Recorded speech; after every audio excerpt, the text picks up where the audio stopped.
Ndamukong Suh, Antonio Brown, and Leonard Fournette are all up in the air at this point. So, Shannon, how many of the remaining unsigned players will the Bucs lose? Well, Skip, we're just finding out that the NFL set the cap at 182.5, 182 million, so it's minus $3 million less than what they thought it was going to be.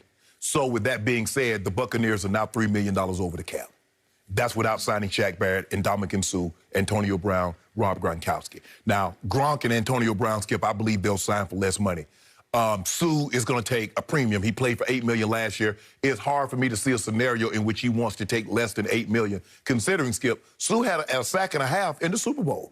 He did an unbelievable job. I mean, he had him on my podcast, and everybody was just like blown away, just like how reserved he's not this monster that he appears to be on the field. But I've had him on TV shows, and he's alter ego. Yeah, don't let that fool you, though, because once he get on the field and put the helmet and shoulder pads on, Skip, he's a different player. Skip, let me get Shaq Barrett. Okay, D-Law is the fifth highest paid defensive player at $21 million a year. He got 65 guaranteed. Joey Bosa is 27, 102. Myles Garrett, 25, 100. Then you got Khalil Mack, Aaron Donald, and DeForest Buckner. The only one of these guys, none of these guys were totally free when they got this kind of money, with the exception of D-Law. None of these guys had ever gone to a Super Bowl, with the exception of Aaron Donald. Shaq Barrett not only went, his team won, and he was one of the main reasons why. So it's going to be hard for me to see a scenario, Skip, when he looks at these numbers, and I'm sure his agent is telling him, you see these numbers that they got, and these guys, Joey Bosa, had 2 years left on his deal. Myles Garrett had 2 years left. Now, Khalil Mack was franchise tagged. So it's going to be Skip, it's going to be hard. Because if I'm looking at this correctly, Skip, D-Law is $21 million, $65 million guaranteed. Shaq Barrett, do you think Shaq Barrett is comparable to D-Law? Now, I think Aaron Donald's in the class by himself. Joey Bosa, Myles Garrett, they've been numerous Pro Bowls. So it's going to be interesting to see what he's willing to accept. Now, he might be willing to give them a discount, Skip, but how much of a haircut? You know, they say, wait, hey, y'all go to my barber, Joe. How you doing, Joe? He say, light skin, what you want me to do? I say, take some of the weight out of it. Take some of the weight out, Skip. Don't give me no bald fade. I need you to knock a little weight out the top for me. So that's the question that Shaq Barrett is going to have to, come to grips with. How much am I willing to, considering that I'm in Tampa, there's a no-tax state, what am I, now, D-Law, can he get D-Law money? I believe, now, if he can get D-Law money and stay in Tampa, Skip, I would stay. But if somebody gonna give me upwards of 24, 25, 26 million, and I'm gonna be 100 million guaranteed, Skip, I got to go, Skip. I mean, I would do everything I possibly could to stay, because I believe I'm in a very good situation. For at least 2 more years, I believe Tom Brady could probably play at this level with the right protection for another 2 years. But Skip, you start getting away from, it started to be $3, $4, $5 million, $6 million difference in annual salary, and I go from, say, $5, $10 million to all of a sudden I'm at $20, $30 million in guaranteed money. Well, I'm going to have to go. But you see what they're doing, Skip. Now, you watch the NFL is going to do something with this board of years, because he said, y'all circumventing this. This is not the spirit. That's what the NFL like to use, Skip. The spirit of the law. Remember with Coach Belichick, he lined ineligible receivers up in an eligible position, and the competition committee said, you violating the spirit of what the rule was intended for. You watch. The NFL is going to come in and say, you guys are violating the spirit of the law with these boardable years and circumventing the cap. But I don't know, Skip. It's going to be very hard for them to bring Shaq back, because I'm thinking Shaq Barrett is looking at something 5 years, 125 million, 150 million, 160 million, with maybe 100 million guaranteed. So it's going to be hard, considering the cap dropped and they still have a few guys they need to sign. So, first of all, by the way, quick aside, I forgot about this. Just be sure about your barber that he doesn't have any COVID issues. No, he good. See Embiid and Ben Simmons, right? We don't need any COVID issues with your barber. No, we good. Thank you. We good. Now, we good. Back to the question at hand. The Buccaneers, formerly known as the Succaneers, now have a not-so-secret cap weapon, and that's Tom Brady. Because I think another little bomb is going to drop maybe right on your head, and that's going to be Tom Brady once again restructuring.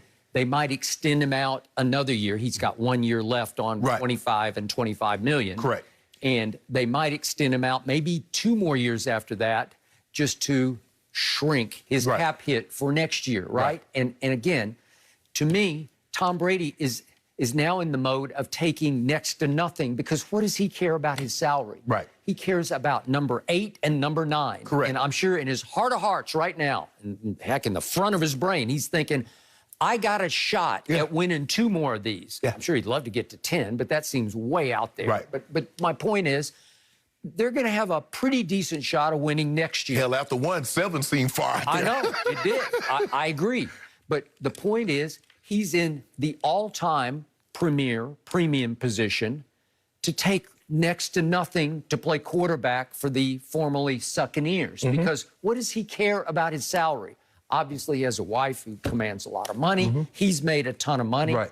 All he cares about now is legacy and having fun with a team that's fun to play with and for, right? Yeah, he's having a good time. He wants to maximize his chances of winning number 8 and 9. Right. Well, the one way to do that is just to restructure down, down, down. Go the opposite of the way Dak just went. Right. Just make it where all of a sudden they have some loopholes that Shannon says, you got to shut that loophole down because that's not fair. Well, you could do, I mean, I'm sure Tom, they were like, okay, Tom, how about this? We'll give you 2 years plus 2 voidable years. We'll give you that. We can, you know. So who cares? Because, Skip, if they can win another Super Bowl, who cares if they got $20 million when Tom Brady walks away in dead money? Okay, I got it. Now, let's look hard at Shaq Barrett. Love it. But what happened last year during the regular season? Remember, he had led the league in sacks with, what was it? 19. 19 and a half, I think it was. And it dropped all the way during the regular season to 8. He was pretty quiet through the regular season. They went 11 and 5. Yeah. But Pro Football Focus ranked him at the end of the regular season the 30th best edge rusher. Right. 30th best? Wow. And I saw an ESPN second-level stat that said he was very disappointing given his opportunities, because with a pass rusher, you have to consider from down to down, what is your opportunity to get the passer? Is it a screen pass? Is it a swing pass? Did you have a chance? Did you have enough time to get there? Were you double teamed on that play, or were you singled? Because he was singled a lot. It was going to be interesting to see what did Pro Football grade him at in the playoffs. Okay, well, the first 2 playoff games, he was very quiet. Remember, at Washington, at New Orleans, I don't remember Shaq Barrett playing. But do I remember him at Lambeau? Yes. Do I remember him against Mahomes? Yes. Exactly. And what was happening to both those offensive lines? There was no Bakhtiari, and then there was about half the or 2/3 of the line was gone for the Chiefs. They were really strapped to protect Mahomes, and he feasted. And you look at these numbers, my God, he had 3 sacks at Green Bay and 1 against the Chiefs. He had 5 tackles and 2 tackles for loss at Green Bay, 4 quarterback hits. I mean, these are monster stats, where he had a tackle for loss in the Super Bowl and 4 more quarterback hits on Mahomes. Right. Those are money-making stats. Exactly. Yeah. And that's what teams are going to look at. Okay. They said in the biggest moments. That's how you judge a quarterback. In the biggest of moments, how did he do? In Shaq Barrett, NFC Championship game, on the road, Super Bowl, what did Shaq Barrett look like? He looked like the Shaq Barrett of 2019. And somebody's going to pay a premium penny for that. Guess how loaded that edge rusher market is right now. Rams did not tag Leonard Floyd, so he's presumably going to be out there. You love Trey Hendrickson. He's going to be on the market. Bud Dupree's coming off his ACL, but he's on the market.